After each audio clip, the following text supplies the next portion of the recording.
ഒരാൾക്ക് മായാജാലം എന്ന് തോന്നുന്നത് മറ്റൊരാൾക്ക് എഞ്ചിനീയറിംഗ് ആയിരിക്കും.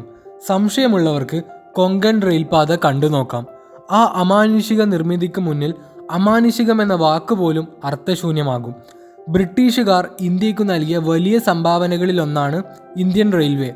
എന്നാൽ അതേ ബ്രിട്ടീഷുകാർ പോലും അസാധ്യമെന്ന് തീർത്ത് പറഞ്ഞ റെയിൽപാതയാണ് സ്വാതന്ത്ര്യത്തിന് 50 വർഷങ്ങൾക്ക് ശേഷം പശ്ചിമഘട്ട മലനിരകളിലൂടെ കടന്നു പോകുന്ന കൊങ്കണിലൂടെ നാം ഇന്ന് കാണുന്നത്. സ്വതന്ത്ര ഇന്ത്യ കണ്ട ഏറ്റവും വലുതും ശ്രമകരവും ചെലവേറിയതുമായ നിർമ്മാണ പദ്ധതികളിലൊന്നായ കൊങ്കൺ റെയിൽവേയെക്കുറിച്ചാണ് ഇന്നത്തെ വീഡിയോ. ഹായ് ഫ്രണ്ട്സ്, എല്ലാവർക്കും ക്യൂരിയസ് ഫാക്റ്റിൻ്റെ പുതിയൊരു വീഡിയോയിലേക്ക് സ്വാഗതം. നിങ്ങൾ ആദ്യമായിട്ടാണ് എൻ്റെ ഈ ചാനൽ കാണുന്നതെങ്കിൽ ഇൻഫോർമേറ്റീവ് ആയിട്ടുള്ള ഇൻട്രസ്റ്റിംഗ് ഫാക്റ്റുകൾക്കായി തീർച്ചയായും ഈ ചാനൽ സബ്സ്ക്രൈബ് ചെയ്യുക.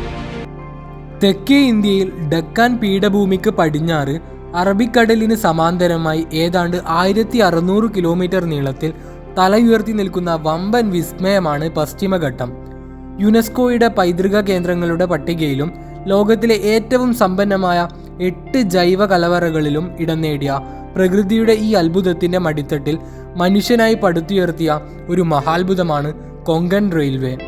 പശ്ചിമഘട്ടത്തിൻ്റെ അതിമനോഹരമായ ദൃശ്യങ്ങൾ ആവോളം ആസ്വദിക്കാൻ ഒരു എളുപ്പ വഴിയുണ്ട്.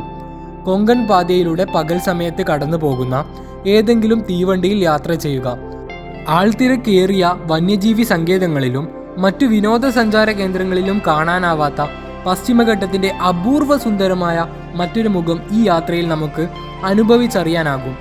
ബ്രിട്ടീഷുകാർ രചന ആരംഭിച്ച ഇന്ത്യൻ റെയിൽവേ എന്ന വമ്പൻ ഗ്രന്ഥത്തിൽ ഇന്ത്യക്കാർ എഴുതി ചേർത്ത ഉജ്ജ്വല അധ്യായമായി കൊങ്കൺ റെയിൽവേയെ വിശേഷിപ്പിക്കാം. ലോകത്തിലെ തന്നെ പ്രമുഖ റെയിൽപാതകളിൽ ഒന്നുകൂടിയാണ് കൊങ്കൺ റെയിൽവേ. ഒരു തീരദേശ മലയോര പാത ആയതിനാൽ ഏറെ വെല്ലുവിളികൾ നേരിട്ടാണ് ഈ റെയിൽപാതയുടെ നിർമ്മാണം പൂർത്തിയാക്കിയത്. പരിസ്ഥിതിക്ക് കോട്ടം തട്ടാതെയും കടന്നു പോകുന്ന ജനവാസ മേഖലയിലെ ആളുകളുടെ സാമൂഹിക, സാമ്പത്തിക, കാർഷിക ആവശ്യങ്ങൾക്ക് പരിഗണന നൽകിയുമാണ് കൊങ്കൺ പാത നിർമ്മിച്ചത്. ഇന്ത്യയിലെ വിനോദസഞ്ചാരത്തിന് ഏറെ മുതൽക്കൂട്ടായ പാത കൂടിയാണിത്.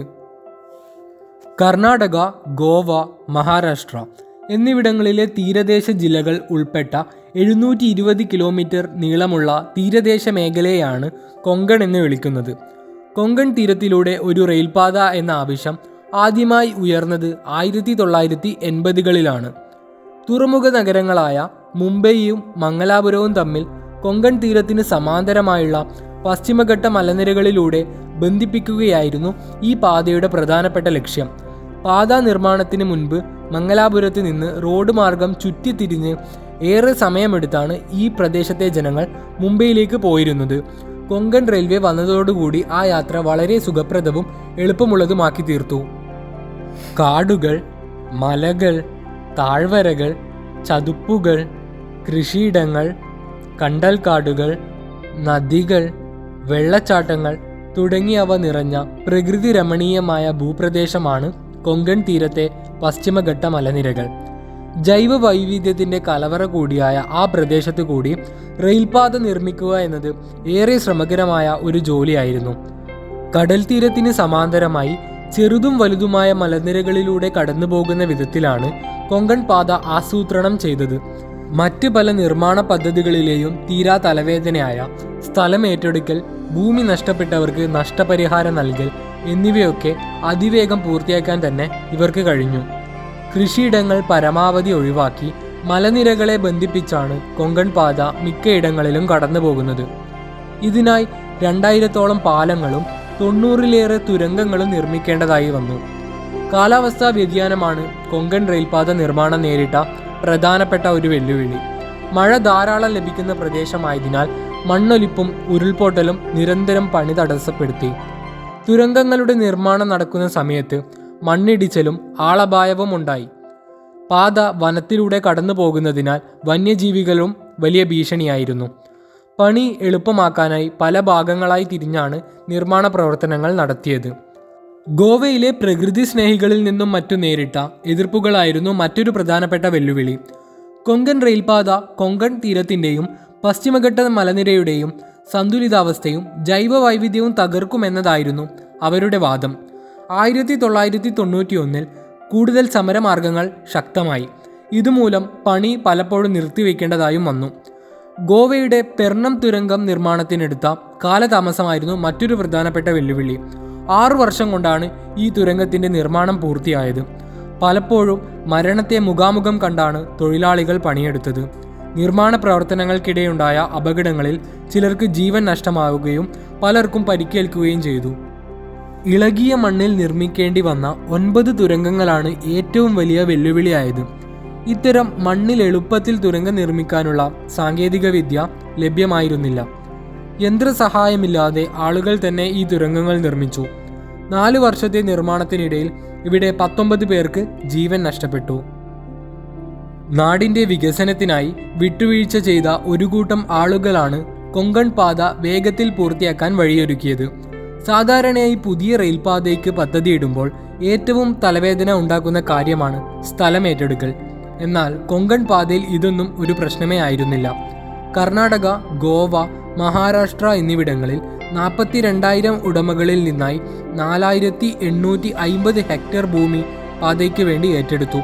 വരാൻ പോകുന്ന റെയിൽപാത നാടിനുണ്ടാക്കുന്ന നേട്ടത്തെക്കുറിച്ച് ബോധ്യം വന്ന ഉടമകളിൽ പലരും സ്വമേധയാ തങ്ങളുടെ സ്ഥലം വിട്ടു നൽകുകയാണ് ചെയ്തത്. കൊങ്കൺ പാതയുടെ അധികൃതരും ഇക്കാര്യത്തിൽ മാതൃകയായി. സ്ഥലവും കിടപ്പാടവുമൊക്കെ നഷ്ടപ്പെട്ടവരെ കൃത്യമായി അവർ പുനരധിവസിപ്പിച്ചു. സ്ഥലം വിട്ടു നൽകിയവർക്ക് കൃത്യം 2 വർഷത്തിനുള്ളിൽ തന്നെ നഷ്ടപരിഹാരവും എത്തിച്ചു നൽകി. ഇക്കാര്യങ്ങളെല്ലാം കൊണ്ട് തന്നെ ഇന്ത്യയിലെ മറ്റു പദ്ധതികൾക്കൊക്കെ കൊങ്കൺ റെയിൽവേ ഒരു മാതൃകയാവുകയും ചെയ്തു. കൊങ്കൺ പാതയുടെ ഏറ്റവും വലിയ പ്രത്യേകതകളിലൊന്നാണ് ഇതിലെ റെയിൽവേ സ്റ്റേഷനുകൾ.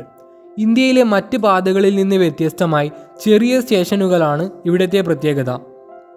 വൻകിട നിർമ്മാണ രീതികളൊന്നും സ്വീകരിക്കാതെ പ്രകൃതിയോട് ചേർന്നു നിൽക്കുന്ന രീതിയിലാണ് ഇവയുടെ നിർമ്മാണം. മിക്ക സ്റ്റേഷനുകളിലും പ്ലാറ്റ്ഫോമുകളിൽ തണൽമരങ്ങൾ വെച്ചുപിടിപ്പിച്ചിട്ടുണ്ട്. വൃത്തിയുള്ള സ്റ്റേഷനുകളാണ് കൊങ്കൺ പാതയിലുള്ളത്. കൊച്ചു കൊച്ചു പൂന്തോട്ടങ്ങൾ സ്റ്റേഷനുകളുടെ ഭംഗി കൂട്ടുന്നു. മൺസൂൺ ടൈം ടേബിളുള്ള ഒരേ ഒരു റെയിൽവേയാണ് കൊങ്കൺ റെയിൽവേ. മൺസൂൺ സീസണിൽ ഈ പാതയിലൂടെയുള്ള ട്രെയിനുകളുടെ സമയത്തിൽ മാറ്റം വരും. ജൂൺ 10 മുതൽ ഒക്ടോബർ 31 വരെയാണ് മൺസൂൺ സീസൺ. ഈ സമയം മഴയും മണ്ണൊലിപ്പും കാരണം പാതയിലൂടെയുള്ള യാത്ര ദുർഘടമായിരിക്കും. അതിനാലാണ് ട്രെയിനുകളുടെ സമയം മൺസൂൺ സീസണിൽ മാറ്റിയിരിക്കുന്നത്.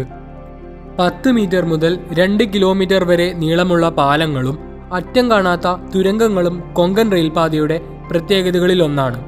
വമ്പൻ മലകൾ തുരന്നാണ് തുരങ്കങ്ങൾ ഉണ്ടാക്കിയിരിക്കുന്നത്. മലകളെ തമ്മിൽ ബന്ധിപ്പിക്കാനും നദികൾ മുറിച്ചു കടക്കാനും നീളൻ പാലങ്ങൾ നിർമ്മിച്ചിരിക്കുന്നു. രത്നഗിരിക്കടുത്തുള്ള കാർബുഡെ തുരങ്കമാണ് കൊങ്കൺ പാതയിലെ ഏറ്റവും നീളം കൂടിയ തുരങ്കം. ആകെ 92 തുരങ്കങ്ങൾ ഈ പാതയിൽ കാണാം. 3 കിലോമീറ്റർ വരെ നീളമുള്ള കാർവാർ, ബർസം, പർച്ചുരി, സവർഡെ എന്നീ തുരങ്കങ്ങളും 4 കിലോമീറ്റർ നീളമുള്ള ബെർദേവാടി, ടിക്കെ, നാറ്റുവാടി എന്നീ തുരങ്കങ്ങളും കൊങ്കൺ പാതയിലെ നീളം കൂടിയ തുരങ്കങ്ങളിൽ പ്രധാനപ്പെട്ടവയാണ്. ഹൊന്നാവാറിൽ ശരാവതി നദിക്ക് കുറുകെ നിർമ്മിച്ചിരിക്കുന്ന പാലമാണ് കൊങ്കൺ പാതയിലെ പാലങ്ങളിൽ ഏറ്റവും വലുത്. കർണാടകയിലെ കാളി നദി പാലം, ഗോവയിലെ സുവാരി, മണ്ടോവി പാലങ്ങൾ, പൻവാൽ നദിക്ക് കുറുകെയുള്ള പാലം എന്നിവയടക്കം ആകെ 2000-ലേറെ പാലങ്ങളാണ് കൊങ്കൺ പാതയിലുള്ളത്. നീളത്തിൻ്റെ കാര്യത്തിൽ ഇന്ത്യയിൽ 2ാം സ്ഥാനത്തുള്ള തുരങ്കം കൊങ്കൺ പാതയിലാണ്. കാർബുഡെ എന്നാണ് ഈ തുരങ്കത്തിൻ്റെ പേര്. കൊങ്കൺ പാതയിൽ രത്നഗിരിക്കടുത്ത് സ്ഥിതി ചെയ്യുന്ന ഈ തുരങ്കത്തിന് 6.5 കിലോമീറ്റർ വരെ നീളമുണ്ട്. 1997-ലാണ് തുരങ്കത്തിൻ്റെ നിർമ്മാണം പൂർത്തിയായത്. ഏകദേശം 7 മിനിറ്റ് എടുത്താണ് ട്രെയിനുകൾ തുരങ്കത്തിൻ്റെ ഒരറ്റത്ത് നിന്ന് മറ്റേ അറ്റത്തേക്ക് എത്തുന്നത്. മലകൾ തുരന്ന് പാറക്കൂട്ടങ്ങൾ വെട്ടിയൊതുക്കിയുണ്ടാക്കിയ റെയിൽപാത ആയതുകൊണ്ട് തന്നെ മറ്റേത് റെയിൽപാതയേക്കാളും അപകട സാധ്യത ഏറ്റവും കൂടുതലുള്ളത് കൊങ്കൺ റെയിൽവേയിൽ തന്നെയാണ്. പക്ഷേ മറ്റുള്ള റെയിൽവേ സോണുകളുമായി താരതമ്യം ചെയ്യുമ്പോൾ കൊങ്കൺ പാതയിൽ അപകട നിരക്ക് വളരെയധികം കുറവാണ്. ഇതിന് പ്രധാനപ്പെട്ട കാരണം മറ്റൊന്നുമല്ല, വിട്ടുവീഴ്ചയില്ലാത്ത സുരക്ഷാ ക്രമീകരണങ്ങൾ തന്നെ. കൊങ്കൺ പാതയിലെ തീവണ്ടികൾ ഏറെക്കുറെ കൃത്യമായ സർവീസ് നടത്തുന്നവയാണ്. റെയിൽവേ ലൈനിൻ്റെ ഇരുവശത്തുള്ള പാറക്കെട്ടുകളിൽ നിന്ന് മഴക്കാലത്ത് പാറകൾ ഇടിഞ്ഞു വീഴാതിരിക്കാൻ കമ്പിവേലി കെട്ടി തിരിച്ചിട്ടുണ്ട്. പാതയോരത്തെ മണ്ണൊലിപ്പ് നിയന്ത്രിക്കുന്നതിന് വേണ്ടി പ്രത്യേകതരം പുല്ലുകളും ചെടികളും തണൽ മരങ്ങളും നട്ടുപിടിപ്പിച്ചിരിക്കുന്നു.